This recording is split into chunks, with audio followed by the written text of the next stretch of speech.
to HR Hacks and Halos, the podcast that pulls back the curtain on workplace culture, calling out the bad while shining a light on the good. I'm your host, Jivan. I'm a HR consultant passionate about transforming the way we work. From confronting toxic bosses to celebrating positive change, this is your space for real talk, actionable insights, and the occasional spark of inspiration. In this episode of HR Hacks and Halos, I'm joined by Alison Abu-Sonubi, an experienced HR director who has transitioned into a role within the Professional Standards Authority. We dive into her journey, the lessons she's learned along the way, and what it really means to uphold ethical behaviour in public office. Alison shares her insights on the Nolan Principles, the foundations of ethical standards in public life, and the challenges of ensuring accountability in these professional settings. We explore the rising awareness and reporting of misconduct, especially in cases related to domestic violence, and how these issues intersect with professional conduct. This conversation also unpacks the complexities of the disciplinary processes, highlighting the balance between coaching and development versus punitive measures. Alison provides a deep dive into the evolving landscape of professional standards, the pressures HR professionals face in an era of rapid cultural change, and the broader implications for job satisfaction and career growth in the field. If you're passionate about ethical leadership, professional integrity, and the future of HR, this is a conversation you won't want to miss. So grab your coffee and let's dive in. Hello and a big massive welcome back to HR Hacks and Halos. So with me today, I'm absolutely thrilled. I've got Alison Abu, who is an ex-colleague of mine from PricewaterhouseCoopers, but now Alison is doing a really interesting role at the professional standards body. So Alison, can I just hand over to you just to introduce yourself to the listeners, please? Yes, thank you so much, Jivan, and thank you so much for the chance to come on this podcast. It's really interesting work that you're doing. So in terms of what I do, the major part of my career was as a HR director. And what I do now, I've now pivoted into the space of professional standards, where I work with a number of government organisations in upholding the standards of professional conduct, similar to what's stated in the Nolan Principles, across a number of government bodies in the legal, policing, transportation, and healthcare sector. Wow, that's really interesting. So can you just wind that back a little bit? Because obviously you and I did work together, a number of years ago, and we did an awful lot in the HR space. Yes. And then you went off and you kind of went abroad, didn't you? And you were an HR director setting up organisations and all of their HR kind of bodies within different types of organisations across the Middle East. How did you end up there? And then what brought you back into the UK? Let's start there. Okay. So this is a really interesting story. So but PwC was amazing. I enjoyed working with you. I enjoyed working with all of my colleagues. I learned a huge amount at that time, and there was a lot of investment in learning. Now, one of the things that I was always told when I became a member of the CIPD was that you needed international HR experience. So I was always interested in doing HR somewhere else. So one day, sitting at my desk, and this opportunity comes across our desk, as it used to do, saying, would anybody be interested to go to Qatar? I'd never heard of Qatar before, didn't even know where it was, but I thought, sounds international, off I go. So it was supposed to be for a year, and we ended up being out there for 19 years in total. And so the initial job was a consulting role to go out and help an organization set up their HR infrastructure. And it was really interesting. I found I really liked the building side of HR, where you put things together, put in policies, put in procedures, put in the HR information system and build it. And then when it's done, wrap it up, hand it over to somebody else and move on. And that's what I've tended to do in HR. So it's a little bit different from what I was doing in the UK, which was HR, where you're maintaining an existing, well-established system. A lot of the organizations out there were newly established, setting out for the first time. And so that's how I got into that sort of work. Yeah. So it was kind of very much venture, wasn't it, in terms of that whole kind of really kind of providing the relevant compliance and the standards, etc., for those companies to grow. That's really exciting. And I have to admit, I remember when that notice came in, and it wasn't something that I could take up at that time because it didn't suit my family life. Yeah. But I have to say, when you went, I actually did miss you. I missed you a lot. Thank you. But I'm glad it really worked out well. And then I never saw you again for 19 years until now. Thank goodness for LinkedIn. Absolutely. Right. Anyway, but you're back and now you're doing a really interesting role in professional standards. Can you just kind of talk us through what the Nolan principles are and what are professional standards? Just give us some context around that first. I won't go into the detail, but Nolan principles are basically standards of behavior that are expected of people who are in public office. And it's things like integrity, things like transparency, things like, to stick into an ethical standard, it's an ethical framework. So what it is that from time to time, people have their normal standards of performance that you have in your job that will be evaluated in your performance management system, but they would also have professional standards over and above that everybody has to stick to. And these professional standards tend to apply in your private life as well as your public life. Right. So you can't be in certain positions. A typical example would be an MP. You're an MP, you're representing the government, but in your private life, you're fiddling your expenses, you're not doing what you should do. That would be a matter for professional standards. And that's where I would come in as part of a body to potentially investigate and see if you have breached those standards or not. So that's at the highest level. Then at the lowest level, I had an experience recently where I had gone out with a colleague, a former colleague for dinner. And this former colleague also worked in contracting in international development space. And when we finished dinner, he had an expense count, so he was going to pay for the expenses of the dinner. He said, "Oh, you can have the receipt and you can put it through expenses." And I said, "According to Nolan principles, I cannot do that, and I wouldn't do that. Thank you very much." So it touches because I'm somebody who is monitoring those who are upholding the standard. I myself cannot be seen to, in any way, shape, or form, of course, be compromised. So you have to think about this. And I think I am a very ethical person. When you're in this space, you have to think doubly to make sure everything you do, if it was to come into the view of the public, would it compromise the profession you're representing? I hope that's a simple enough explanation. It is. And actually, it's a really interesting kind of time that I've got you right now, because it just feels that professional standards just seems to be in the news a hell of a lot right now. Yes. And of course, yesterday we had one of the senior kind of Labour cabinet ministers putting herself in front of, it's actually kind of like put herself forward for investigation. So it just feels that this is something that is never really going to go away. And probably rightly so, because we do want our MPs and other public officials to be, above all of that and to play fair. But what was it that drew you, to this role in the first place? Well, in my roles in HR, the roles when I was working in government, you do tend to, in some senses, a sort of a policing role. And the roles that I've been involved in, because they have been generalist roles, I usually am responsible for the ethics policy and the professional standards across the board. One of my recent roles was to do with in an education establishment, so I did that for teachers. And so I was in that kind of space already in terms of maintaining standards. It's very closely aligned with things like the disciplinary policy, and what have you. So there is an overlap between HR and this type of work, where you're evaluating information, evaluating someone's performance, and establishing whether or not they've breached a standard or not. Right, I understand. So how do these cases sort of come across your desk? Is it, is there like a committee or something that kind of says, right, okay, these cases are coming through from all sorts of different places and they need to come into your inbox, or how are they actually sorted out? What happens is that you get appointed to these bodies, and I was appointed to a number of them, because when I came back from the Middle East and I was back in the UK, I thought I don't want to go into a HR role where I'm managing payroll or I'm managing an organisation or I'm managing business partners, because I've done that. What else is there? I've reached the top. What's next? And it's like, well, why don't you sort of like go and drill down into something you're interested in, which was this. So I applied to these public sector roles, and they're usually on panels. So there'll be a panel of at least 3 to 4 people that will get a case that will be assigned to them. The panel meets virtually or the panel meets in person. We evaluate the case, we review the evidence, we make a decision which is published, and our names are usually published against those decisions. And that's how we actually receive the work.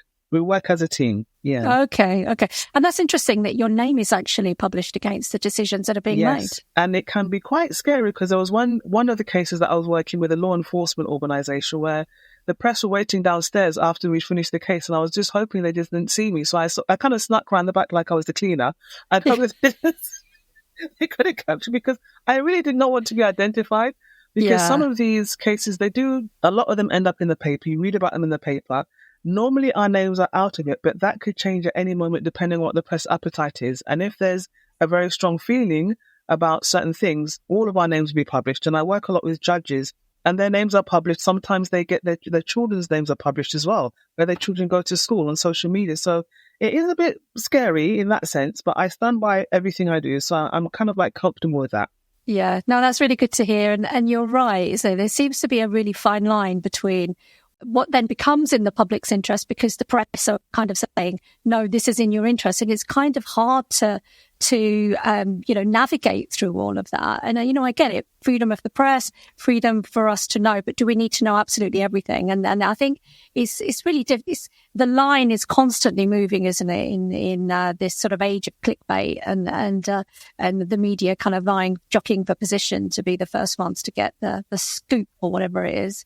That's really interesting. So what are the kind of, you don't have to name names, of course, but just give me some examples of some of the things that have come across your desk. In some of the law enforcement organisations I work for, there's a big feeling of concern around certain issues that come up directly in the public. So if I give you an example, the very sad case of Sarah Everard, who was killed in South London, highlighted in law enforcement how there was a need for there to be a greater focus on the protection of women and girls. So it's widely published that there is a strategy around that.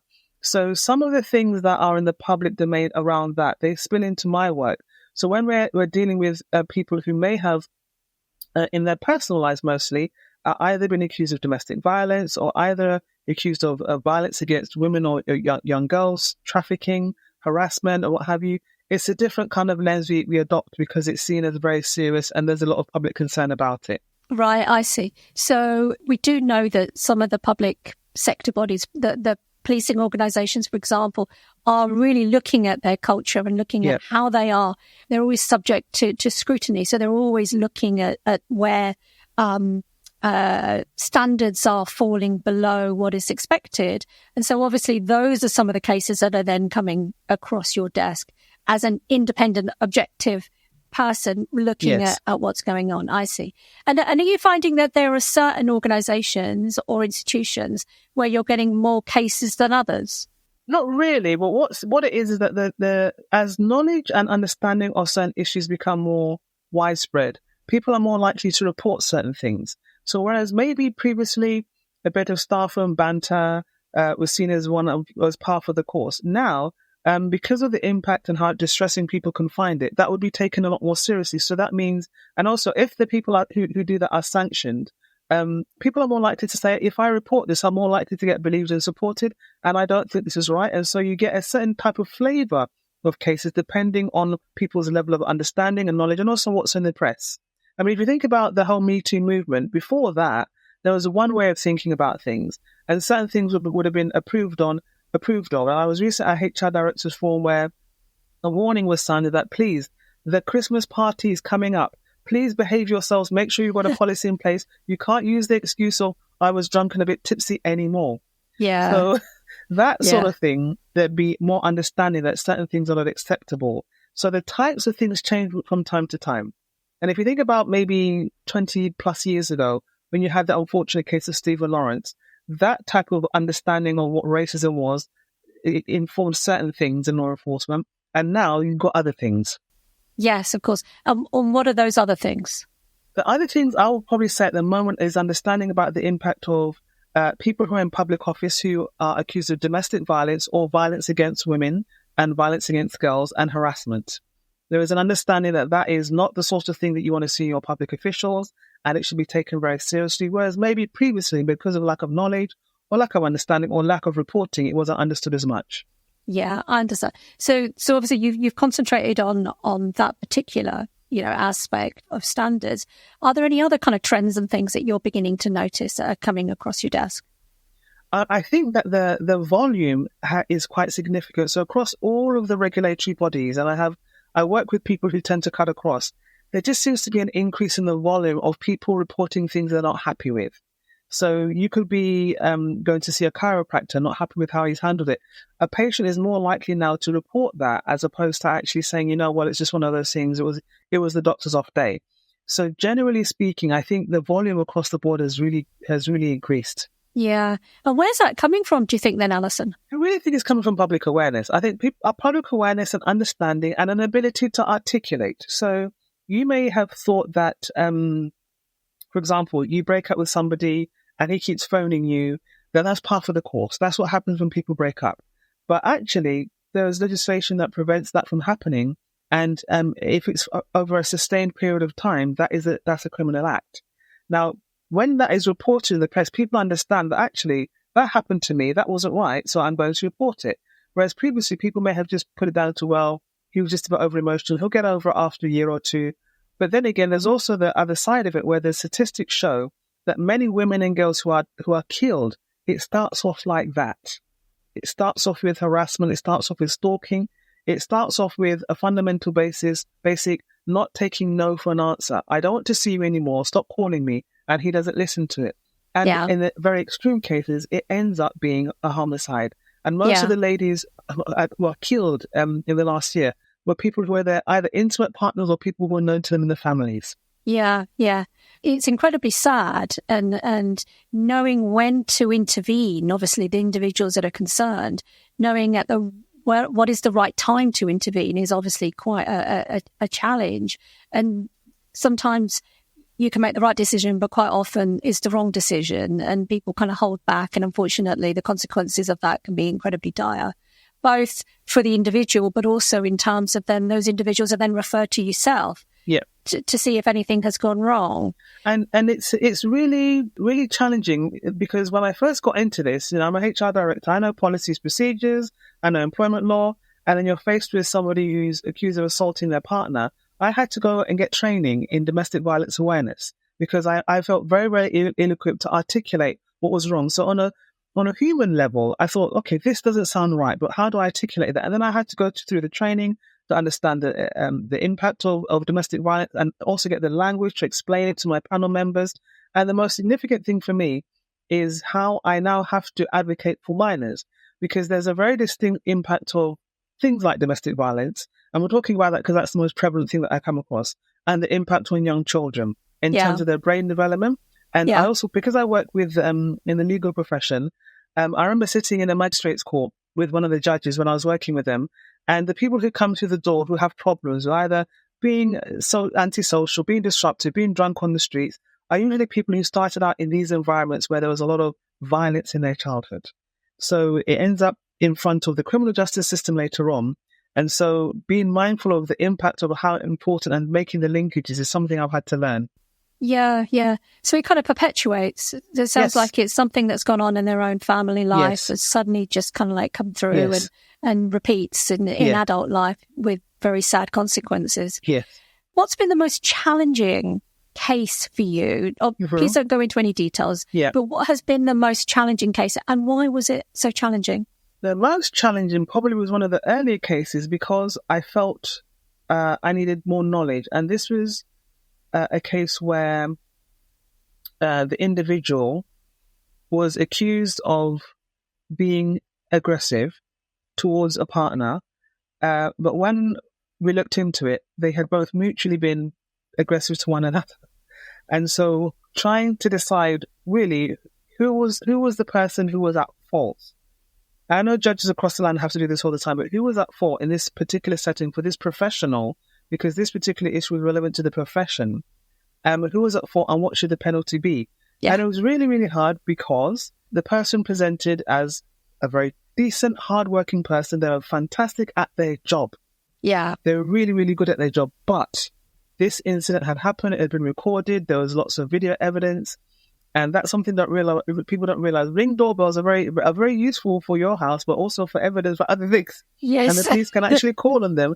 And so we get a lot of evidence through ring doorbells. So there was lots of evidence of this individual being aggressive. And it was just so finely balanced, having to make that finely balanced decision as to were they actually guilty or was it just a case of a toxic relationship. And it was a bit of both. But at the end of the day, because of the person being a member of this profession, it wasn't compatible with them being a member of that profession anymore. Of And it was course. hard because they had to leave the profession.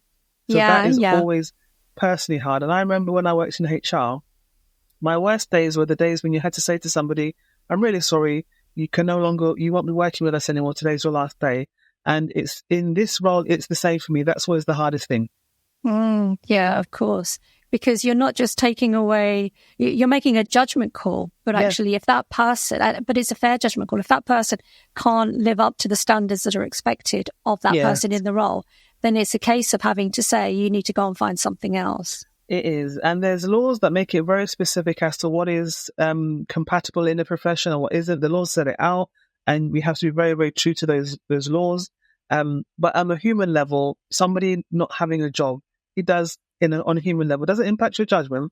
It does make you feel. So some Fridays when you're going home, you're feeling a bit flat. Yeah, I'll bet. Yeah. But does it always go to that extreme?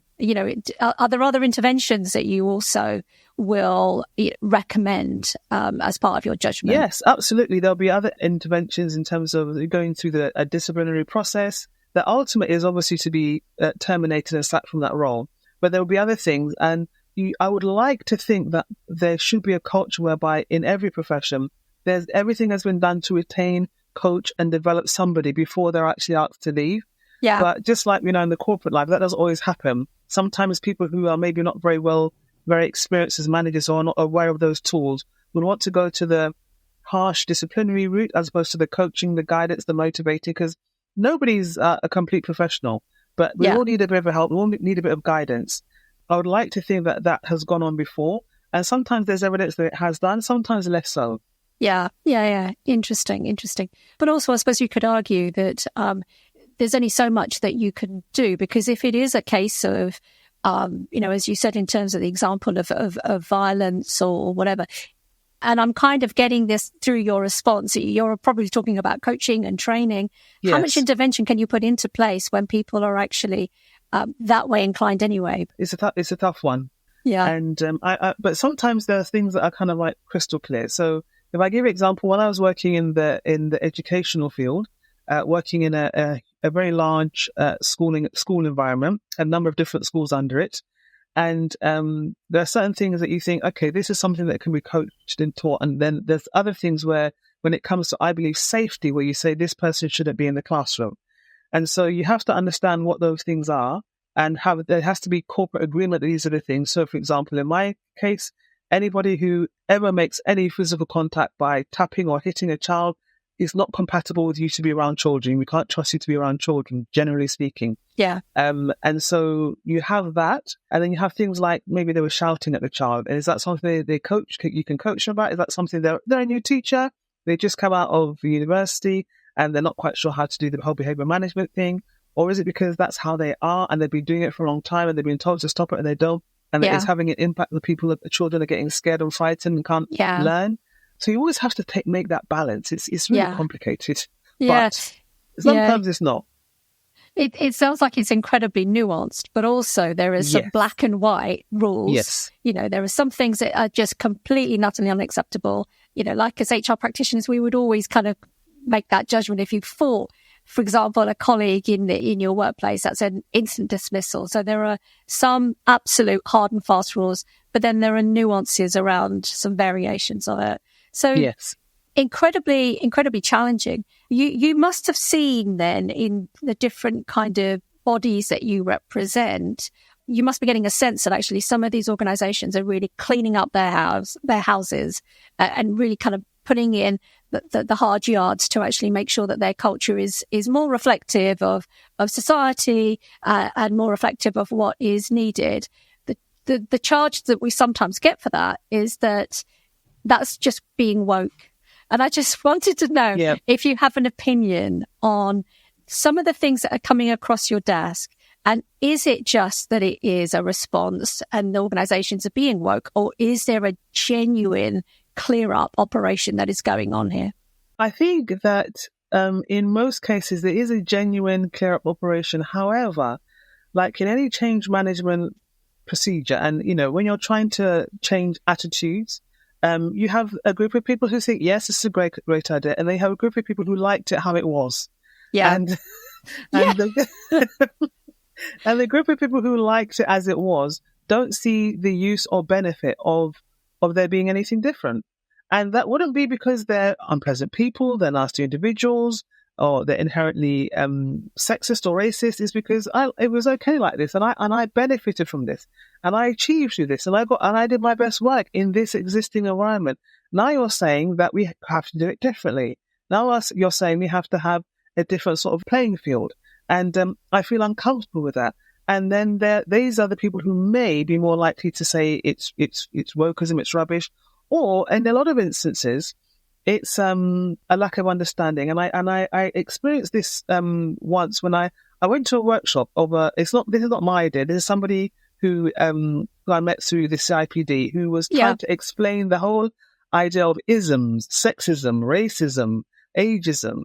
And what she did, she was brilliant.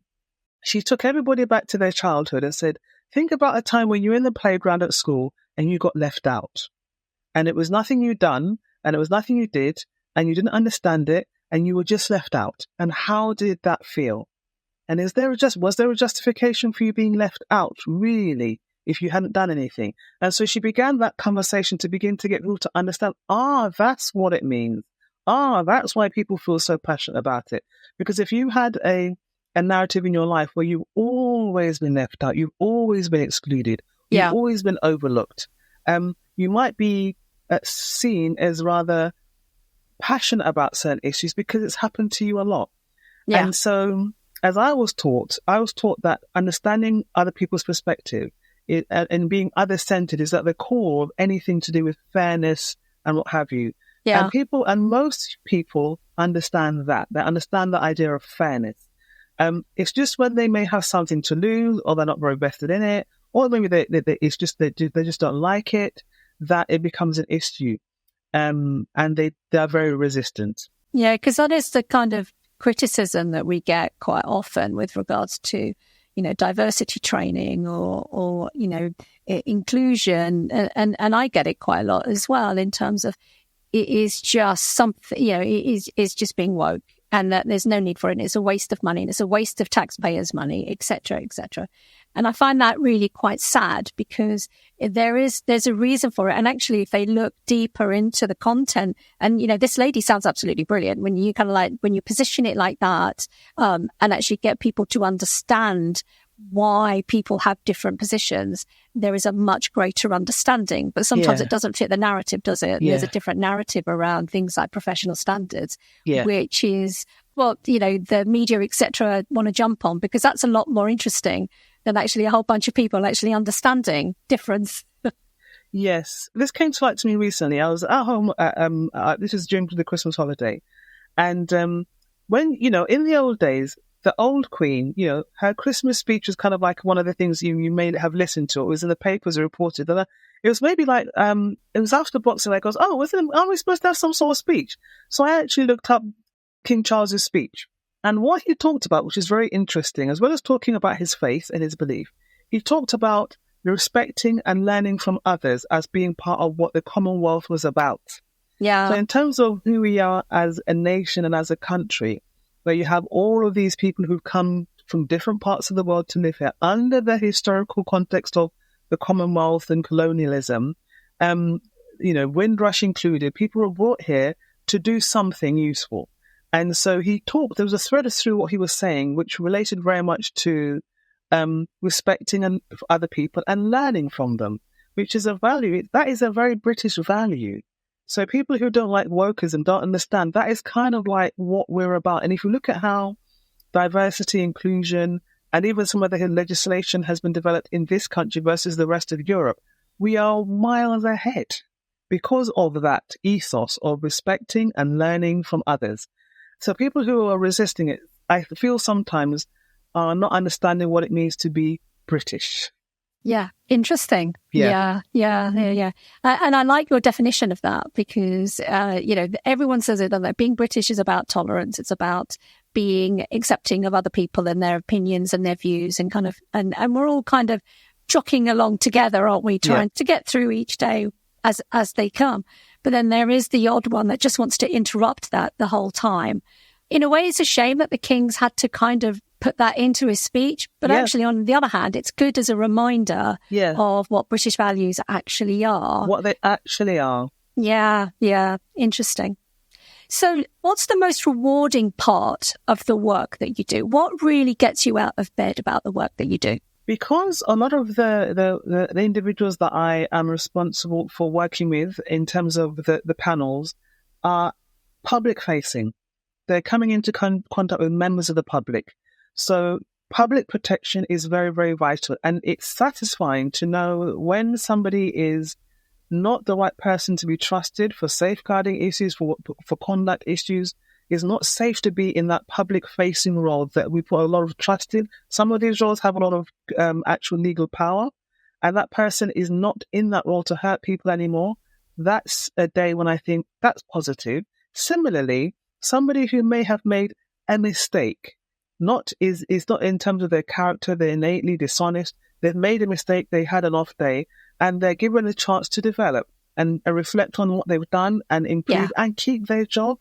Because they contribute significantly to the profession, that's a good day as well. That's a good day. Yeah, brilliant. So it's really the outcomes of your day that kind of keep you motivated, knowing that job satisfaction, knowing that you've made a difference. I have that now. And my job satisfaction had previously been about building HR departments. Yeah. That was really good. Then it was about developing talent and, grooming them to be HR directors and HR managers, which a lot of them are now. Then when that wore off, it was a case of what's going to motivate me now in the HR space? And it is using those skills of judging, perceiving, evaluating, writing reports at times. All the stuff that has to happen anyway. All the stuff that has to happen. Yeah. And I like that bit of HR. So I like the fact that I've been able to carve out the bit of HR that I really like, because I don't like everything in HR. I'm one of the people that when I was at HR information systems, I just didn't get them. But I always had somebody in the team who did. And that was my superpower. So, recruit the people that know. Recruit the people that know. And I really like things like ethics, policy development, etc., which is kind of like the area that I'm kind of in now. I like that bit. And so I think it's okay for anybody who's in the space of HR to say there's bits that I like and develop your career along and pivot towards that when you can. Yeah. I think you're so right, actually, because it's funny what you say, that the bit of HR that I really liked was actually putting in systems and actually looking at policies and procedures from the point of view of how can we make them more streamlined, how can we make them more efficient. And the whole kind of thing around HR transformation is really where my passion came out of, from doing an operational role, because I think if I look back now, I was probably an okay HR sort of business partner, but I probably wasn't the world's best. But as soon as I got put into a project role and looking at how HR was performing when I was still very much in corporate, and I think that was my stepping stone into consultancy, and that kind of drew my passion. So it's interesting what you say. You can carve out what you want from this broad church that is HR. Yeah, very much so. So looking ahead then, Alison, what is your vision for professional standards and the work that you do? What do you see coming ahead on the horizon? What I see coming ahead is a greater understanding of some of the trends you see across professional services in relation to the sorts of people who tend to come in front of the misconduct panels or the tribunals. Sometimes you see trends that there's certain type of people who always come in front of. And so what I see in the future is maybe early interventions being put in place to help people who seem to be prone to doing things that will get them kicked out of the profession to be retained. So giving them, early, like a lot of the research says that there are issues identified in probation, but for whatever reason, maybe the management at the time kind of either let it slide or didn't tackle it. They do tend to pop up later on. So being very, very focused on the probationary process and the probation and making that a positive experience for the individual and for the manager as well. So they're able to understand this is what we accept here. This is what's acceptable behavior. And we're trying to give you this coaching to put you in good stead for a long career. And these are the sorts of things that get you kicked out of the profession later on. You may not have a manager as nice as me. And this is the standard. So making sure that professional standards are understood widely understood from a very early stage so people are not caught out later on. Yeah. That's really interesting. And is it a two-way street with operational HR in terms of the things that you're finding, trends that you're coming up with, and actually passing those back for policy updates, etc., going forward? Yeah, operationally, there's a massive role for HR in that, in terms of defining the policies, defining what the coaching and the mentoring interventions are. And I'm a big fan of coaching and mentoring, actually, because training gives you the skill, but in terms of the understanding, and we used to call it in PwC the rules of the game, having somebody sit you down and explain the rules of the game with this profession is you do such and such. And it could be things like in certain professions, there's even the colours that you wear. Not that it's a rule, and you can wear whatever you like, but generally speaking, the rule of the game is that in this profession, everybody wears black suits. Okay, that's just what we do. So think about being a member of this profession. If this is a requirement, would you be comfortable with that? And then you may not be comfortable because it's against your values, it's against the way you do things. That's absolutely fine as well. But there is a need for HR to help shape that and be at the table to have those conversations, which are sometimes hard conversations, because normally you have people involved with professional standards. They've been there for a very long time, very, very experienced. Yeah. So they have come up through the system with a particular way of thinking. And then you have someone like me who I'm supposed to represent Joe Public, as well as also my professional HR hat to say, actually, the perspective you might want to get is this. And they're completely flawed, saying, actually, I never thought about it like that. But I'm also thinking that it's because nobody's sought to explain it to them. Yes, yeah. And it could be things like using certain terminology, that was seen as just, as I think the banter one is the main thing, as nice banter, is seen as actually demeaning and sexist and very offensive to some people. Yeah. And if it's offensive to some people, just don't do it to anybody. Don't do it to any people. And explaining that the reason why, sitting down and having a very, very neutral conversation, because I'm not their peer, I'm not their boss, I'm not their subordinate, there's no power dynamic, and explaining like you would like a mate over coffee, this is the reason why this sort of behavior is not really appropriate in the context of the public, and why the public will see this as not the right sort of thing for them. Yeah. Understand. And that's a really nice way of wrapping it up, actually, in terms of understanding and how your role in professional standards actually works in very much in partnership with the operational HR role back within the public sectors that you work with. So what's next for you? Good question, because I was trying to explain to my son what I do, and I said it's kind of like being a judge, but you're not legally qualified. And he's like, he said, how does somebody like you get to be a judge? I'm like, I don't know. How does someone like you? Someone like you. Our children will humble us. So I'm not quite sure how I got here, but I like the space I'm in. For the future, it would probably be more doing this sort of work, regulatory work, but maybe also being potentially an ambassador. I do some work along that in terms of explaining to others that this type of profession is available, especially to the HR community, because the thinking is after you be an HR director, there isn't anything else. There's nowhere else to go. We don't usually become the CEO. That's the finance guy or the sales guy. We don't tend to become the chief operating officer either. Or sometimes we do. So HR, where do we go? When you've reached, you've been in the profession 20, 30 years, you've reached that top you wanted to get to, what happens next? And maybe explaining that there's a whole lot of things that your HR skills can provide that are useful in the space of either being independent members on panel, non-executive directorships as well. HR knows about everything across an organization. And so they're really good in terms of roles like that. There's also openings there. Doing things like being on, even in the legal profession, there are non-legal judges who work in employment tribunals. Being a HR person would be ideal for that. And these things can be quite flexible in that you have a certain number of sitting days that you sit per year, and it can fit around family beautifully, it can fit around other work. So I have, like I said, a number of different employers that I work for on that basis, and it gives me a whole lot of flexibility, which is really perfect for my family life. Yeah, that's brilliant. Thank you so much, Alison. It's been an absolute joy talking to you today and getting to understand what professional standards does in the context of culture change, in the context of DEI. It's been really interesting to kind of get more understanding and meat on the bones of your role and what public standards actually does for us as a society. So I want to thank you so much for your time today. Thank you for your time. Thank you for having me. Thank you for tuning into this episode of HR Hacks and Halos. Alison has highlighted the importance of the Nolan principles and the growing public awareness around misconduct and the challenges of often making those tough judgment calls in professional settings.